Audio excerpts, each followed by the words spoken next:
हमेशा से ही पारुल के ज़्यादा करीब रही है मिष्टी। फिर चाहे बात हो सास की तरह से या फिर घर में एक बड़े की हैसियत से, पारुल ने हमेशा मिष्टी और अबीर को बहुत ही अच्छे से सपोर्ट किया है। लेकिन जैसे ही पारुल को ये समझ आ रहा है कि मिष्टी अबीर और कुणाल का रिश्ता तोड़कर उसे घर से बाहर ले जा रही है, उसे ये बात हजम नहीं हो रही। मिष्टी यहाँ पर पारुल मासी के सामने भी स्ट्रांग बनने का नाटक कर रही है, लेकिन आज रात के एपिसोड में आप देखेंगे कि मिष्टी की ये हिम्मत पारुल मासी के सामने टूटने वाली है, क्योंकि मिष्टी के आगे जैसे ही पारुल मासी का रोना निकलेगा, मिष्टी यहाँ पिघल जाएगी। जी हाँ, ऐसा ही होने वाला है। पारुल मासी को ये फील होने लगेगा कि अब कोई रास्ता नहीं बचा है और अबीर और कुणाल को मिष्टी सेपरेट कर ही देगी। तो ये बात सोच कर पारुल मासी की तबीयत खराब होती रहती है और वो बहुत बुरी तरह से रो देती हैं।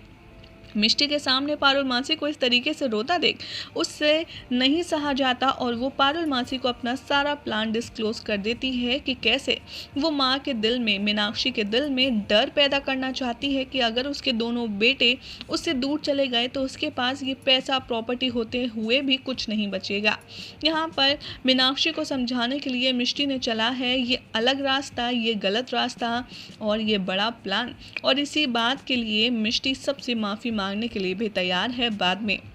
जैसे ही पारुल मासी को मिष्टी के इस प्लान के बारे में पता चलता है, उनकी सांस में सांस आती है और वो मिष्टी को बहुत सारी ब्लेसिंग्स देती हैं और कहती हैं कि फिर तो मुझे कोई टेंशन नहीं है, अगर तुम ये सिर्फ मीनाक्षी यानी कि बीनबा को समझाने के लिए कर रही हो तो इस काम में मैं भी तुम्हारे साथ हूँ। और बस तभी से आप देखेंगे कि घर वालों के सामने रोता बिलखता देख आपको हर कोई नज़र आएगा सिवाय पारुल मासी के, क्योंकि मिष्टी ने उन्हें अपना सबसे बड़ा राज जो बता दिया है। अब ऐसे में देखना होगा बेहद दिलचस्प कि जब घर वालों को मिष्टी के इस प्लानिंग के बारे में पता चलेगा तो कैसे रिएक्ट करेंगे अबीर, कुणाल और कुहू।